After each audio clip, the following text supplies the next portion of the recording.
Hello, everyone. This is Brian Ankney with Auto Success Magazine. Hey, I really appreciate you taking the time out of your day to join us today. We've got some really good content to share with you. Today, our guest is Jeff Allen. He is the Director of Major Accounts at PureCars. A couple of things before I introduce Jeff and let him get started. I just want to remind everybody how to ask questions. We're going to hold the questions until the end, but you're welcome to ask them as you think of them. If you look on the GoToWebinar pane that comes up on the side of your screen, you'll see questions in the list of things. If you hit that plus, a little box will appear where you can type questions, and you can enter them anytime during the webinar, and then I'll ask them to Jeff at the end of the webinar. Please, if you have any questions, please ask them. We're here to help, and we hope you learn a lot today. Jeff, take it away, my friend. All right, thank you very much. So, if I can. All right, so let's talk a little bit about who PureCars is first. PureCars was founded in 2007 with really a mission to provide more relevant information to improve the car buying experience. And kind of paraphrasing that a bit, it's really about structuring data in a way that improves the customer experience, moves that customer through the buying cycle faster, cleaner, and more efficiently for our clients. We're currently one of 7 Google Premier SMB partners, and we've just recently, over the last several months, been required by Raycom. We're real excited about that, and it really is this kind of this cutting-edge time period we live in. We're bridging the gap between broadcast, or what's been traditionally known as broadcast, and digital advertising, and we are a constant member on the Inc. 5000 fastest growing company. It's a real kind of entrepreneurial spirit here. It's a real fun place to work. Lots of energy. It's a great place. So a little bit about me. I've been in the auto industry for about 15 years. Over that time, I've worked for both Tier 1, 2, and 3. Currently, or most recently, I worked with the Southeast Regional headquarters with General Motors as the in-market retail program with Cobalt. I've also worked with 22 Squared with Southeast Toyota as the Director of Analytics, and most recently here at PureCars, where I'm working with major accounts. And the way that we choose to do that here is really incorporating data into analytics, and then using that to make and save money for our clients. So today we're going to talk about targeting to test drive. The goal really is to be seen, to win the click, and then to make an impact, right? Ultimately, to get them, get that shopper, from the website, either to the phone, to the showroom, in the car, right, to over the curb with the vehicle. The secret really is no secret. The secret is increasing efficiency today. So there's a lot being said, written about how increasing inventory turnover rates is really the key. Amen to that. That is the goal for 2016. As an industry, where we saw 20% margin compression last year, we had 17.5 million new cars sold last year, another just absolute banner year for new car sales. But there's 3 million off-lease used vehicles that are now on the market as well. And as long as the volume keeps up, volume cures all ills. Things are going to be fine. But we believe that this is and we're not the only ones who believe this, right? This is a kind of the industry discussion today, is that we're in this transition period. And when you're in a transition period, from a cycle, whether you're at the top or the bottom, the goal really is efficiency. And targeting is a very simple way. It's a very straightforward way to improve efficiency. So why are we going to target? Why targeting? So this slide is, we've seen this slide for many different years. This is historically the slide where an agency or a provider would show you a funnel, right? The funnel that we're all very familiar with in the auto space that shows, shoppers to browsers to buyers, right? Or browsers to shoppers to buyers, however you want to phrase that. But, over this last year, there was a new study by Google called Micro Moments. And this is not a micro moment deck. This is about targeting. But before we get into it, we really kind of have to talk about what micro moments mean, because it affects everything that we do, including targeting. And there's three main tenets of micro moments, and I'm going to sum this up very quickly. And I'm paraphrasing as well. It's commit to be there, right? So there are more searches being done today. People have these micro moments, again, as Google calls them, where we can all say, and we've been in a conversation, and whether it's not, you're looking for, oh, what's the MPG on this new vehicle? Who is the actor that was in this movie? Right? We all have our mobile phones, our cell phones. We pull it up, and we'll make that quick query, in the moment, right? And we make these thousands of times a day. What that means to an auto dealer is that you really have to commit to be there, because it is more expensive today. If your budget is the same as it has been for the last several years, your impression share will be going down. Just plain and simple, because there is more searches being done. You've really got to commit to be there. When you are there and when you are found, you have to be relevant. There are so many avenues for shoppers for searchers out there to get relevant information. You have to have what they're looking for. So that means from an ad copy perspective, whether it's display or search, the destination URL has to be dead on. You're going to get one shot at this before someone hits the back button and does another search or tries somebody else. You've got to have relevant content. You've got to be there. And then lastly, you've got to be quick. Be quick is basically serve the mobile customer, though this same tenet applies to desktop sites as well. And really, it's, while Google does frame this as, kind of be quick, it's really about provide a good customer experience. And that's a little bit broader than Google may kind of phrase it in the micro moments, but it really is true. You've got to lay out your pages well. You've got to serve them up quickly. And again, you've got to be able to answer the questions that are relevant. And again, I only want to bring this up because this is really about efficiency today, and targeting is going to follow these same tenets. We're all on the same path. So I'm going to touch on 4 types of targeting. First one being geo. Geo it's just that, geography-based. It's very straightforward. It's very simple to understand. That will be quick. Behavioral, sometimes called BT, or behavioral targeting. It's based upon the user's online behavior. Again, I think that's relatively simple to understand. Customer match.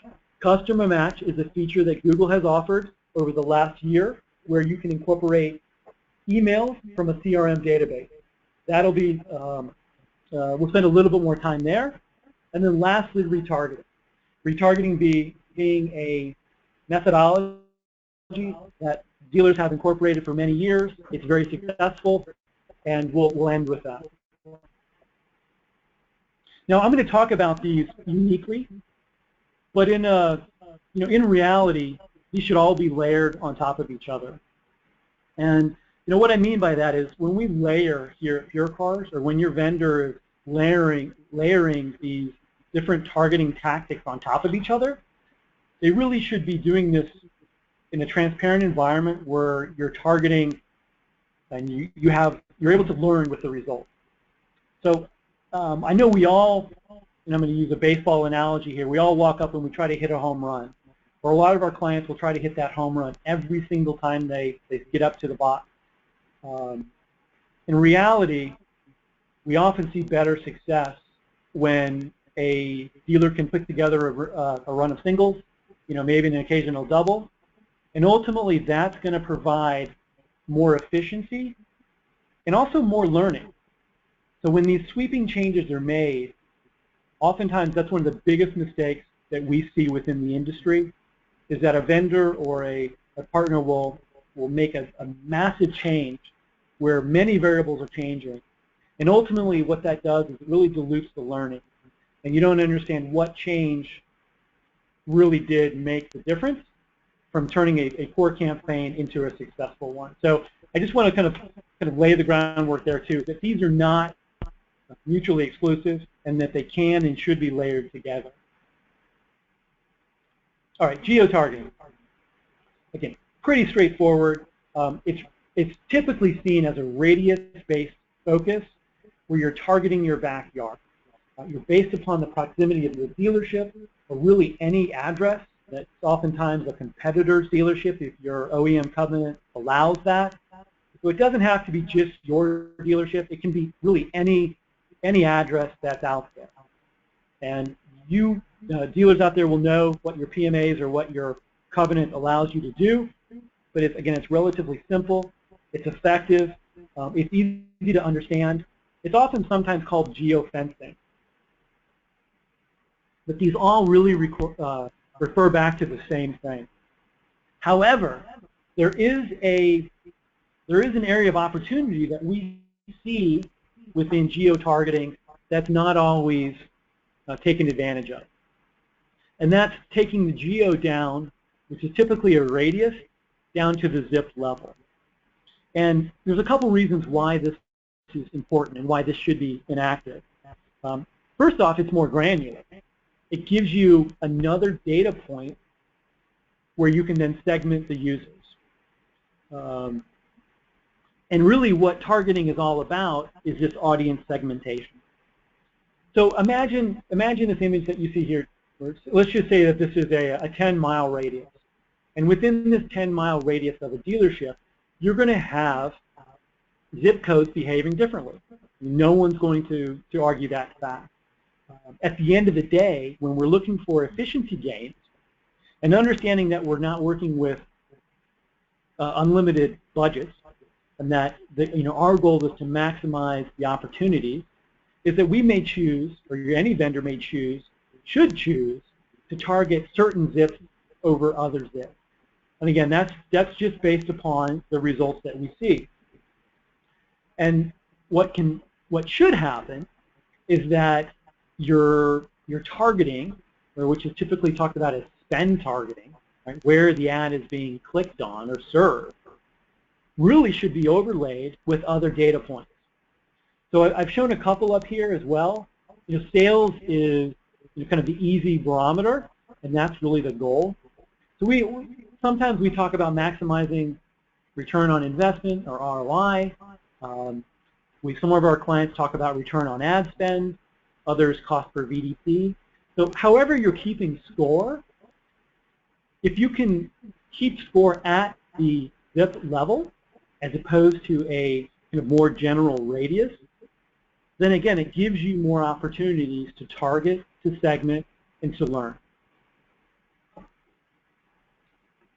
Behavioral, or again sometimes called BT, is based upon online signals of your shoppers. So these are people that have not been to your website.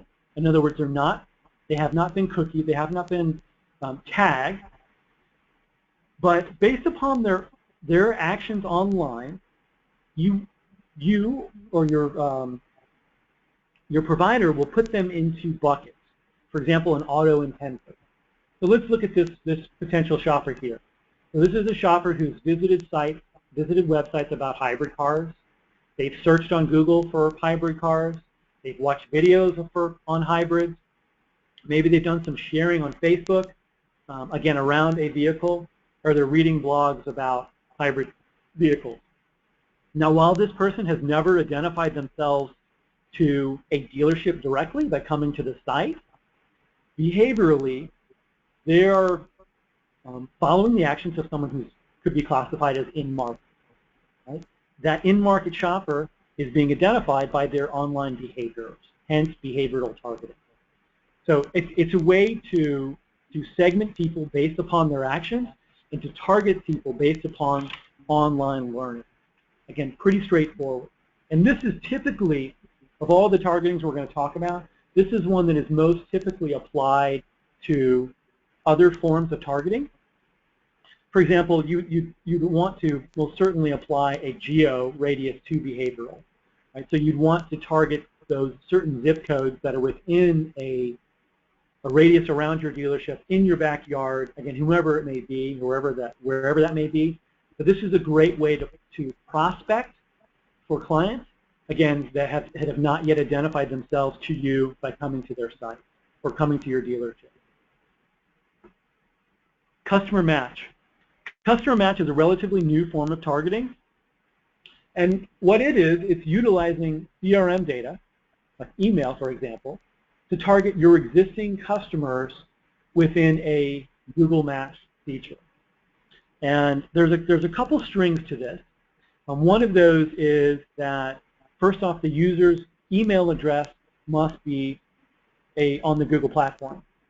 Now, that does not mean that it has to be a Gmail address. So as common as Gmail addresses are, the Google account addresses are even more common.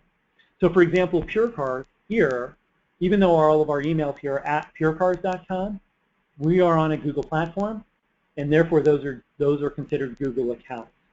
So one of the strings with Customer Match is that there needs to be at minimum 1,000 Google accounts within your database.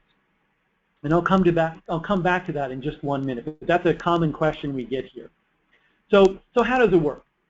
So let's take Joe. So Joe is a loyal customer of yours, and whether he's on the front or the back, or he's bought cars with you, or he's serviced with you before, your system is indicating that Joe is due for something, right? Whether it be he's due for his 30K service or his lease is about to expire, you know that today is a good time to talk to Joe. Well, when Joe is out online searching, you can serve him an ad based upon his auto-related searches, even though he's not specifically targeting you. So another way to put this is very similar to what Google calls remarketing lists for search ads, or RLSA. And really what it is in practice, what it means for most clients is that you know that you are able to create groups. These groups or segments are marketed differently. So for example, let's say Joe is in a service group where he is a past service customer, and you know that he is due based upon the number of miles that he is anticipated to be at. Well, you can bid differently when Joe is searching online for, let's say, 30K services, 60K services, whatever it may be. So you're choosing to segment him out and to serve ads to him uniquely based upon your knowledge of his experience with your dealership. Now, another key point to this is that there is no PII, right, or no personal identifiable information that's passed here. So how it works is that we will receive an email list from you, the client, and again, there has to be 1,000 or more for this even to get started. We upload these into a user group or multiple user groups. We then set up rules to target these customers, again, whether we're talking about front-end or back-end services. Now, we can also target new buyers here as well. New buyers being those that maybe you potentially have bought an email list, or you have acquired a list that are in-market shoppers, for example. Now, if you can acquire that, we can then target these users uniquely and report out to you uniquely on their behavior within search or even within display. So if you have more questions about this, please look at purecars.com/customer match or contact us here, and we'll be happy to explain it more. We have seen some good successes with this, and again, the caveat being that there needs to be at least 1,000 Google addresses even to get started, but that's not as big of an obstacle as it may sound. Just looking at some of the databases that we have received here. And again, just to point out as well that there's no personal identifiable information or PII transferred here. These are set up as groups, and from a privacy standpoint, there's really no concerns. And then lastly, I want to talk about retargeting. Retargeting is sometimes called remarketing, is engaging people, re-engaging visitors that have come to your site. So these are people that have, almost by default, identified themselves as being in market, right? In market either for a vehicle, for example, if they've seen VDP pages, in market for service, if they've come to your service page or seen videos on your page, on your website about, what's in this particular service or what are the service special menus. these are people that can be re-engaged effectively at a very high rate of success, again, because they've identified themselves, self-identified as coming to your site. So they're almost by default in-market shoppers.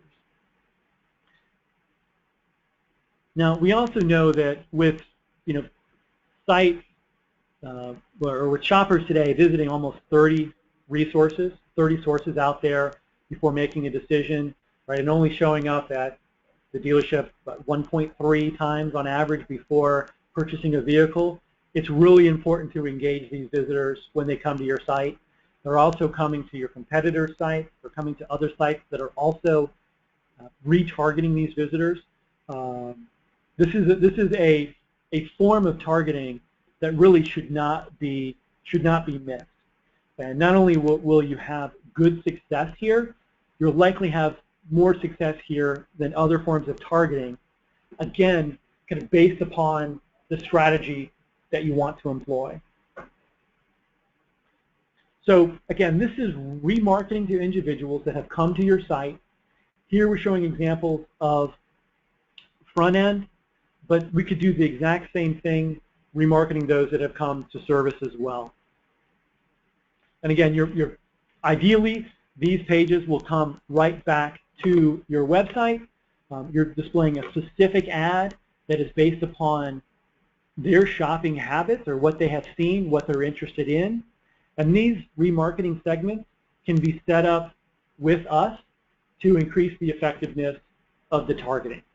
So another way to put that is that you can resegment your site visitors based upon their interests or the pages that they see on your site. And that a service customer should not be targeted the same way as someone who is seeing VDPs. Now what that does is that brings up a question really of creative. And dynamic creative is an easy way to overcome that creative obstacle, because in the simplest way, dynamic creative it's extremely effective. Again, from an operational side, it works, but most importantly, from a user experience side, we're retargeting creative with a VDP or an SRP that a shopper has already visited. So from a creative standpoint, it's hyper relevant. It shows them an image of a newer used car that they've previously seen. I think we've all maybe been hit, anyone that's done any online shopping, we've all been hit with ads before for things that we've put in our shopping cart or maybe not purchased. I know that may be a little bit creepy, but this is the world we live in today, and they work. So dynamic creative is a really a big win for the majority of our clients, specifically on low funnel shoppers that are looking kind of in market, in that quick decision mode.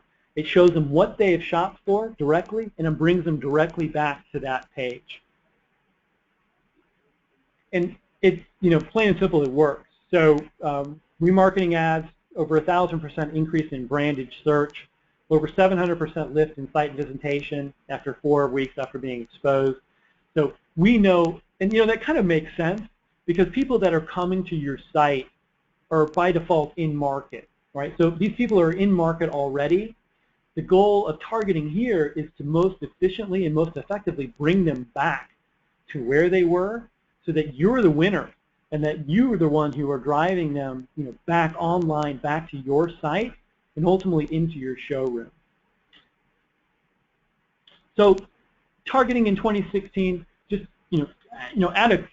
as we get ready to close this is a very interesting year. As I started, this is a year in transition within the automotive in a macro sense.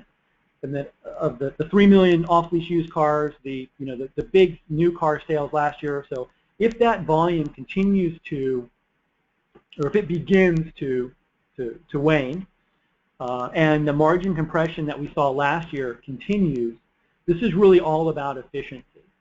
And add to that, this is a election year. It's also an Olympic year. So from a broadcast medium, things are getting very expensive, right? Or they're getting more expensive. Using some more advanced forms of digital targeting is a way to add that efficiency that may be lost as some clients are getting priced out of the market, or their return on ad spend is just getting tougher and tougher to justify. So please talk to your provider about some of these forms of targeting, this year specifically.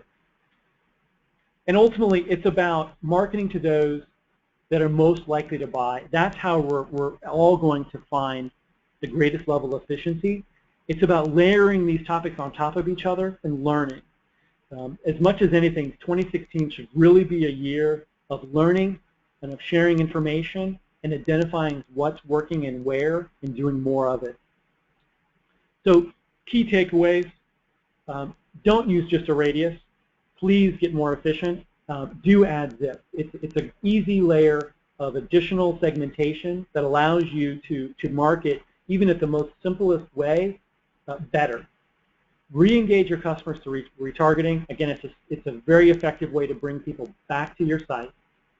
Use precision. I mean, so all of this is really about marketing with precision, higher behavioral targeting rate, using customer match, getting more efficient. And at the end of the day, this is really about using information or turning data into information, right? And how do you do that? Well, you apply knowledge and expertise to it.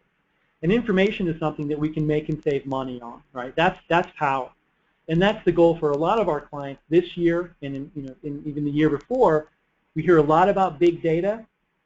Big data really is about using the data that we have available to us today, creating these user segments, and then learning from what we're doing, right? Tweaking them, making optimizations based upon what we've learned.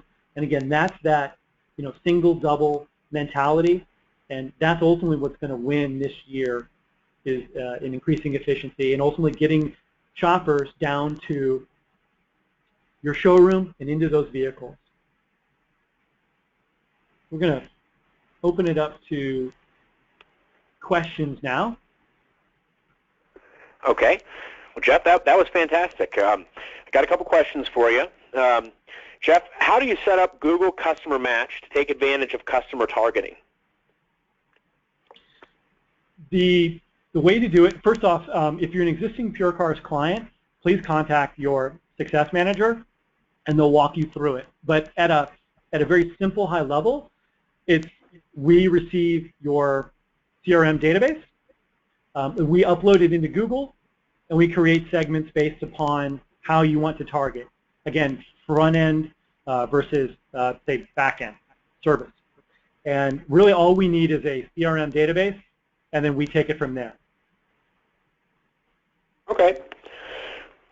Here's another one. What is the right mix of targeting? Where should I allocate my dollars? Well, ultimately, the answer is we will learn that, right? That's maybe the best answer. Not every dealership or not every city DMA is created equal. There are very different competitive situations across all of our clientele.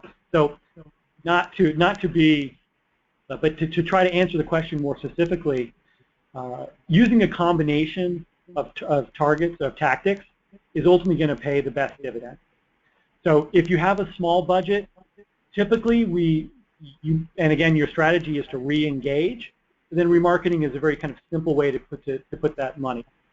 If you have dollars available to prospect and your strategy is to kind of cut through the noise and shift some traditional spend over to digital and kind of cast a wider net, then behavioral in combination with geo is a great option, where you can add some efficiency and target those that are online shopping. And again, we know that that number is what, 30 today, or approaching 30 for online sources.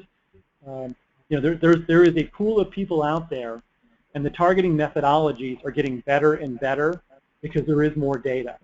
So it's not a one-size-fits-all answer, but at the simplest sense, a combination of tactics most likely should be employed. Okay. Well, looks like that's the last question. Jeff, I really appreciate you taking the time out of your day to share all this great information with all of us.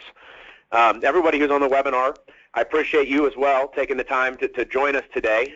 If you have any questions or would like any additional information, you can reach out directly to Jeff or Pure Cars, or you're welcome to reach out to me and I can get you in touch with them. This is Brian Ankney with Auto Success. Again, I appreciate everybody taking the time, and I hope you join us again for a future webinar. Have a great afternoon.